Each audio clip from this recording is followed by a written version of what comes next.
The story begins with a man who loves his fake reputation more than his real worth. Meet Ajay Dixit. Officially, he is just a history teacher at a small school in Lucknow. But across the city, he has built an image for himself like some big celebrity. Whenever someone asks him why he is teaching in such an ordinary school, Ajay always has a vault full of excuses ready. He tells people, "Oh brother, I was about to become a cricketer, but at the last moment I got tennis elbow. I was preparing to become an IAS officer, but my real goal was never to become an officer myself. It was to make the children of this country into officers." People easily fall for his smooth words and start seeing him as an extremely talented and selfless man. Ajay knows very well that this respect is nothing but a sandcastle that could collapse with the slightest storm. So day and night he keeps trying to protect this fake mask. He buys expensive things beyond his financial limits and takes loans just to maintain his social status. His father is deeply troubled by this. He knows how hollow his son is from the inside, so he clearly refuses to fund these useless expenses. But Ajay was not someone who would change. To make his fake prestige even bigger, he married a beautiful, educated, and cultured girl named Nisha. Ajay thought that if a beautiful woman like Nisha became his wife and appeared before society, it would add even more glory to his image. Nisha was a very understanding and pure-hearted girl. She mistook Ajay's fake pride for greatness and goodness. She believed that Ajay was a kind and sensitive man who would fill her life with happiness. But before the marriage, Nisha had told Ajay one big truth about herself. She told him that she had epilepsy. However, she had not suffered a seizure in the last 10 years, so Ajay took it very lightly. He thought if nothing had happened for 10 years, nothing would happen in the future either. His only concern was polishing his own image. But fate had something else planned. During the sacred wedding ceremony,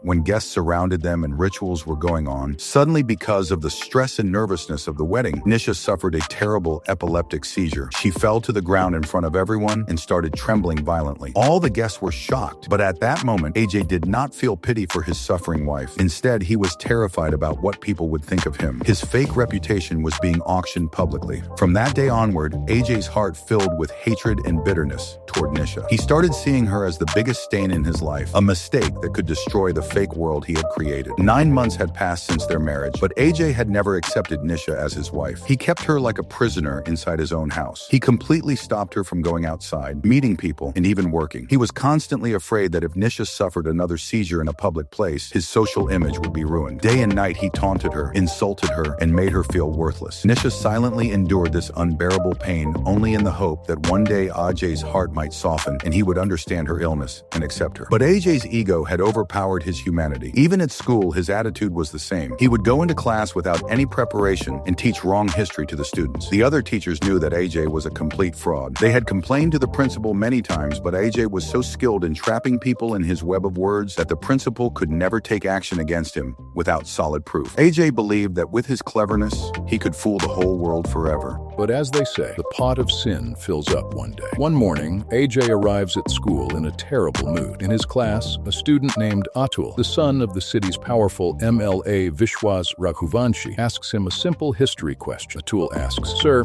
during World War, when prisoners were taken into the gas chambers of concentration camps, why were their clothes removed?" It was a question Ajay did not know the answer to. Instead of admitting his ignorance, Ajay remained silent, and Atul mocked him in front of the whole class. Seeing his fake respect being torn apart publicly, Ajay's anger reached the sky. He lost control and slapped the MLA's son hard in front of the entire class. That slap was not just on a student, but on the ego of a very powerful politician. Within no time, the news spread throughout the city. The school administration went into panic. Under pressure from the MLA, the principal had to take immediate action. Ajay was suspended from the school, and an investigation committee was formed to decide whether he should be permanently fired or not. The ground slipped beneath Ajay's feet. Losing his job meant burying forever the fake respect he had spent years building. He could not let his job and image be destroyed at any cost.